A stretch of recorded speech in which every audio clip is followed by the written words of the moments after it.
ஸ்வயம் course பற்றி நிறைய doubts வருது தேர்ட் செமஸ்டர் ஸ்டூடெண்ட்ஸ்க்கு.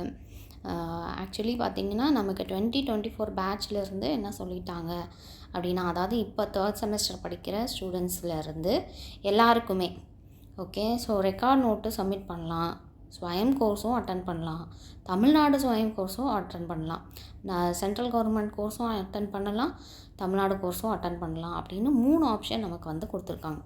ஓகே, இது இல்லைனா இது இல்லைனா இது அப்படின்னு சொல்லி கொடுத்துருக்காங்க. ரெக்கார்ட் நோட்டுக்கும் 2 ரெக்கார்ட் நோட்டு ஆப்ஷன்ஸ் கொடுத்துருக்காங்க. நீங்கள் ரெக்கார்ட் நோட் ஃபாலோ பண்ணி நீங்கள் எழுதலாம் அப்படின்னு சொல்லிட்டு. நிறைய வந்து கிராமத்தில் இருக்கவங்களால எழுத முடியல, அப்படியே எழுதினாலும் பாஸ் பண்ண முடியாத ஸ்டூடெண்ட்ஸ் கூட இருக்காங்க. பாஸ் பண்ணால் கூட கம்மி மார்க்ஸில் வாங்கி பாஸ் பண்ணுறாங்க. அப்போ இவங்களுக்கு வந்து இதில் பர்சன்டேஜ் எடுத்து கேல்குலேட் பண்ணி அவுட் ஆஃப் 20 அவங்க மார்க்ஸ் போடுவாங்க. அப்போ கம்மியாக மார்க்ஸ் வரும். இதே ரெக்கார்ட் நோட் நீங்கள் சப்மிட் பண்ணிட்டீங்க அப்படின்னா நீட்டாக எழுதி அழகாக அதை ஸ்டிக் பண்ணி ரெக்கார்ட் நோட் எழுதி வச்சுட்டிங்கன்னா அந்த 20 மார்க்ஸ்க்கு உங்களுக்கு மேக்ஸிமம் மார்க்ஸ் அவங்க போடுவாங்க. ஓகேவா? ஸோ அதனால தான் சில காலேஜஸில் கம்மியாக மார்க்ஸ் வாங்கியிருக்கலாம் ஸ்வயம் கோர்ஸில், சில பிள்ளைங்க முடிக்காமல் இருக்கலாம். அதுக்காக தான் என்ன சொல்கிறாங்க அப்படின்னா, நீங்கள் ஒரு ரெக்கார்ட் நோட்டை எழுதி சப்மிட் பண்ணி வச்சுக்கோங்க எதுக்கும் அப்படின்னு சொல்கிறாங்க. அப்படி எழுதுனீங்கன்னா உங்களுக்கு 20 மார்க்ஸ்க்கு கொஞ்சம் நிறையா மார்க்ஸ் கொடுக்கறதுக்கு வாய்ப்பு இருக்குது அப்படிங்கிறது ஒரு ஐடியாவாக இருக்கலாம். இப்போ என்ன தான் நாங்கள் பண்ணுறது மேம், இப்போ நீங்கள் வந்து நாங்கள் ஸ்வயம் மார்க்ஸ் வச்சுருக்கோம், இப்போ ரெக்கார்ட் நோட்டும் எழுத சொல்கிறாங்க.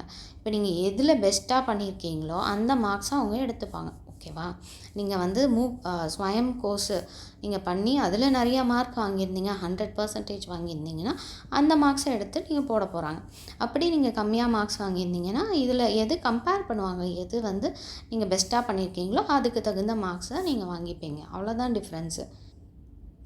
இந்த ஸ்வயம் கோர்ஸுன்றது இப்போ மேண்டேட்ரி ஆகிடுச்சு. சென்ட்ரல் கவர்மெண்ட்டில் நீங்கள் ஒர்க் பண்ணணும் அப்படின்னு நினச்சிங்கன்னா, சென்ட்ரல் கவர்மெண்ட் டீச்சர்ஸாக போகணும் அப்படின்னு நினச்சிங்கன்னா நீங்கள் இதை அட்டன் பண்ணி வைக்கிறது நல்லது தான். ஆனால் தமிழ்நாடு பிஎட் படிக்கணும், ஒரு கோர்ஸ் சர்டிஃபிகேட் வேணும், டிகிரி சர்டிஃபிகேட் வேணும்னா நீங்கள் இதில் ஏதாவது ஒன்று பண்ணால் போதும். ஸோ இதில் ஒரு சிலபஸ் இருக்குது, அந்த சிலபஸ்க்கு தகுந்த மாதிரி ரெக்கார்ட் நோட் சப்மிட் பண்ணுங்கள். அதே மாதிரி இதில் ஒரு சிலபஸ் இருக்குது, அது ரெக்கார்ட் நோட்டுக்கு தகுந்த மாதிரி நீங்கள் சப்மிட் பண்ணுங்கள். இது மாதிரி நீங்கள் வந்து ஃபாலோ பண்ணுங்கள். காலேஜில் என்ன சொல்கிறாங்களோ அதை நீங்கள் கேளுங்கள். நீங்கள் வந்து காலேஜ் சொல்கிறத கேட்டால் தான், காலேஜ் தான் மார்க் உங்களுக்கு கொடுக்குறது இல்லையா? ஸோ அவங்க சொல்கிறத நீங்கள் வந்து ஒபே பண்ணி அதை நீங்கள் ஃபாலோ பண்ண பாருங்கள்.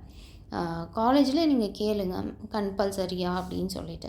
நீங்கள் இந்த எக்ஸாம் வருது இல்லையா, 24-25 ஆரம்பிக்குது. ஸோ அதுக்குள்ளார உங்களை என்ன பண்ண சொல்கிறாங்களோ அதை பண்ணி முடிச்சிட்டிங்கன்னா உங்களுக்கு வெல் அண்ட் குட். மார்க்ஸ் உங்களுக்கு அலோகேட் பண்ணுறதுக்கு நல்லாயிருக்கும். அதுக்கப்புறம் தேவையில்லை. ஓகேவா? ஸோ தேர்ட் செமஸ்டர் மார்க்ஸ் இப்போ உங்களுக்கு வராது, 4th செமஸ்டரோடு சேர்த்து தான் உங்களுக்கு மார்க் ஷீட் வரப்போகுது. நிறைய பேருக்கு இருக்கிற டவுட் இதாக இருக்கிறதுனால நான் சொல்கிறேன். இனி வர ஃப்யூச்சரில் இருக்க தேர்ட் செமஸ்டர் ஸ்டூடெண்ட்ஸ்க்கும் ஒரு டவுட் வருது, இது பண்ணணுமா, மேண்டேட்ரியா இல்லை ரெக்கார்ட் மட்டும் எழுதுனா போதுமா? இதையும் பண்ணி 1000 ரூபாய் கட்டணும் இதுக்கு எக்ஸாமுக்கு. இதுக்கு வந்து ஃப்ரீ தான். நோட்டை நீங்கள் எடுத்து நோட்டுக்கு எவ்வளோ ஆகுதோ அந்த சார்ஜு நீங்கள் பேனாவை போட்டு எழுத போகிறீங்க, அவ்வளோதான். ஸோ உங்களுக்கு தமிழ்நாடு டீச்சர் எஜுகேஷன் யூனிவர்சிட்டியில் பிஎட் டிகிரி வேணும்னா நீங்கள் ஏதாவது ஒன்று பண்ணால் போதும்.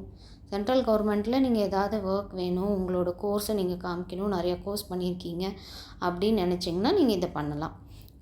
இல்லாட்டி இது மேண்டேட்டரி கிடையாது.